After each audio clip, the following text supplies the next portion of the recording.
দেখো রাধা, ব্যাপারটা হচ্ছে যে বিগত কিছুদিন ধরে একটু বিচিত্র ঘটনা আমাদের কানাইয়ের সাথে ঘটছে। এমনটা হচ্ছে যে কানাই যখনই যাই বলুক না কেন, লোকে তার হ্যাঁতে হ্যাঁ মিলিয়ে যাচ্ছে। বলতো, এটা বিচিত্র না? তাই এই সমস্যার সমাধানের জন্য কানাই ভেবেছে যে কিছু সময় সে মৌন থাকবে। এটা কোনো কথা হলো?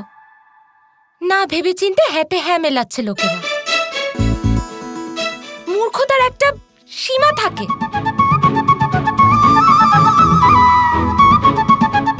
খুব ভালো করেছো কৃষ্ণ, মৌন থাকাই সমস্যার সমাধান। দেখলেন দাদা, কৃষ্ণ সব সমস্যার সমাধান বের করতে পারে আর সর্বদা সঠিক হয়। কিন্তু কৃষ্ণকে সম্মান জানাবো কি করে? ওর যা চাই ও তো বলতে পারবে না। আরে রাধা, কানাই ছাড়া কানাইকে তার নিজের থেকেও বেশি যে চেনে, ওর মনের ভিতরের কথা যে বুঝতে পারে, এমন কে আছে ভাবো?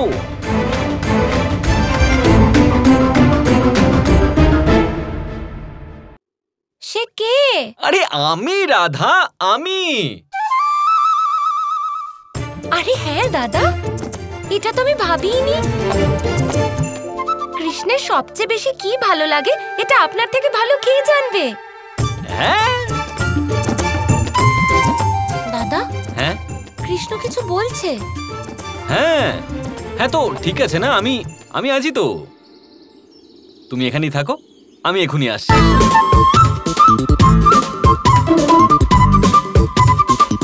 আচ্ছা, ও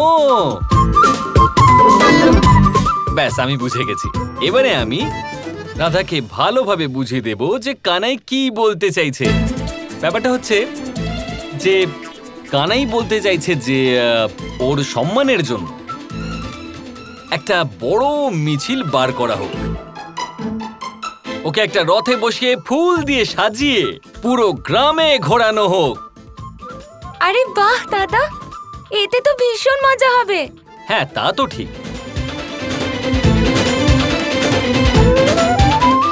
কিন্তু ঝাঁকি কি হলো কৃষ্ণ? তুমি ঝাঁকি চাও না? আরে বোকা রাধা, কত বোকা তুমি! ব্যাপারটা হচ্ছে কানাই যখনই মৌনব্রত রাখে তখন ওর প্রত্যেকটা সংকেতের মানে উল্টোই হয়। তার মানে যদি হয় হ্যাঁ, তার মানে না, আর যখন না বলছে তার মানে হ্যাঁ। বুঝলে? এবার দেখো, কানাইও একমত। বলো কানাই। তার মানে কৃষ্ণ হ্যাঁ বলছে? হ্যাঁ, তাই তো, ও হ্যাঁ বলছে। আমি যা বলছি তাতে ও হ্যাঁ বলছে। আচ্ছা, কানাই বলতে চাইছে যে ওর এই ঝাঁকি ভীষণ ভীষণ ভীষণ পছন্দ, ভীষণ পছন্দ ওর এই ঝাঁকি। কিন্তু কিন্তু হ্যাঁ, কিন্তু তুমি এইসব ব্যবস্থা ঠিক করে করতে পারবে কি পারবে না সে ব্যাপারে কিছু বলতে পারবো না আমরা। তুমি নিশ্চয়ই করতে পারবো কৃষ্ণ, তুমি একটুও চিন্তা করো না। দেখো, আমি এত সুন্দর আর বিশাল ঝাঁকি বের করব যা কেউ কোনোদিন দেখেও নি আর শোনেও নি। হ্যাঁ, সেটা দারুণ হবে।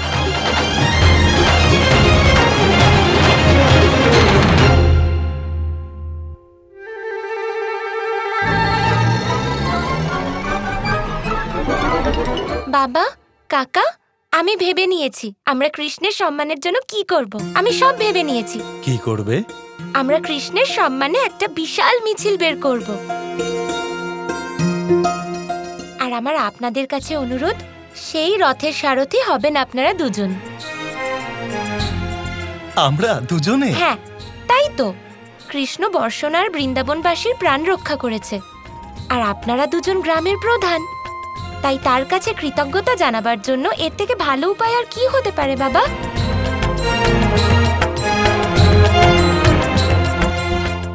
বলুন, হবেন তো সারথি? নিশ্চয়ই। রাধা, এই সব কিছু আমার মতে একটু বাড়াবাড়ি হয়ে যাচ্ছে। একদম বাড়াবাড়ি হচ্ছে না আয়ান।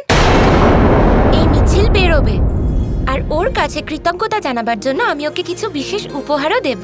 মিছিলও বেরোবে আর তুমি ওকে উপহারও দেবে। হ্যাঁ, কিন্তু তুমি এইসব বুঝতে পারবে না আয়ান। তুমি যাও আর আমার জন্য একটা সুন্দর ঘোড়া নিয়ে এসো এই মিছিলের জন্য। দেখো রাধা, আয়ান, যাও আয়ান। হ্যাঁ কাকা।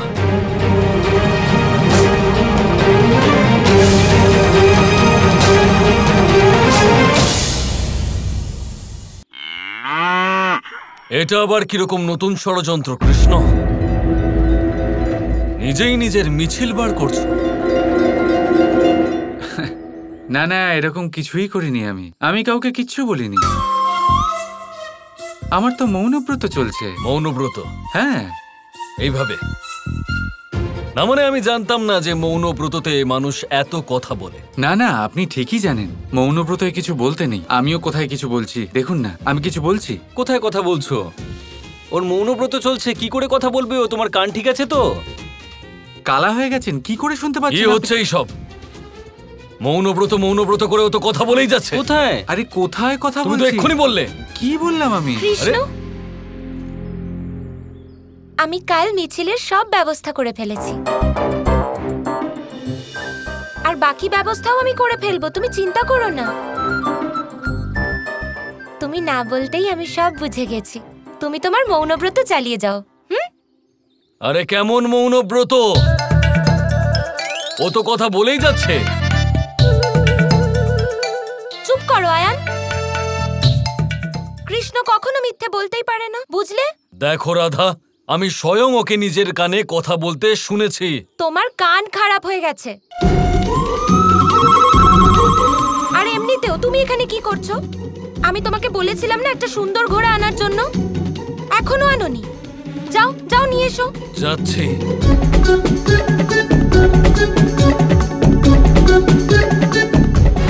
আরে আয়ান, ঘোড়াই এনো, গাধা নিয়ে চলে এসো না। দাদা, আপনিও যান না, গিয়ে মিছিলের প্রস্তুতি করুন। রাধা, আমিও। হ্যাঁ, আমার কৃষ্ণের সাথে কথা আছে। মৌন ও রয়েছে, আমি নই। আমি তো ওকে বলতেই পারি। হ্যাঁ, তা তো ঠিক।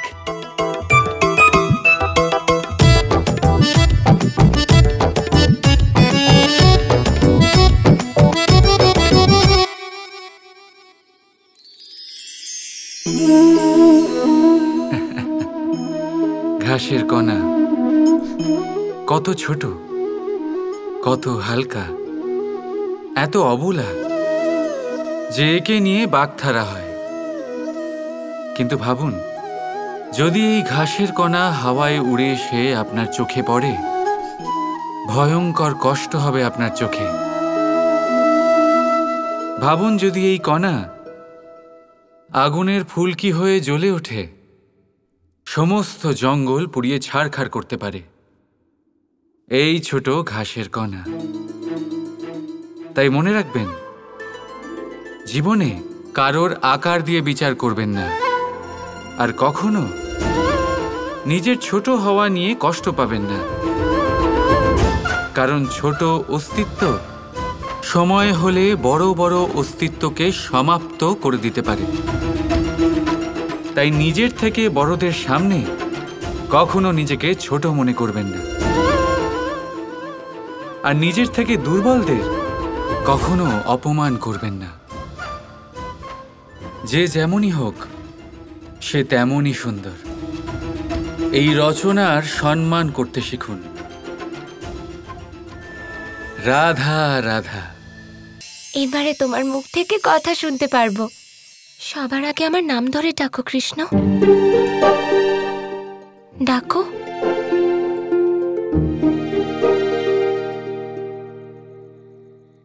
রাধা রাধা রাধা রাধা কৃষ্ণ। জানো, আমার কান অপেক্ষায় ছিল এই নাম শোনার জন্য। মন উদাস ছিল। রাধা কৃষ্ণ কৃষ্ণ কৃষ্ণ কৃষ্ণ।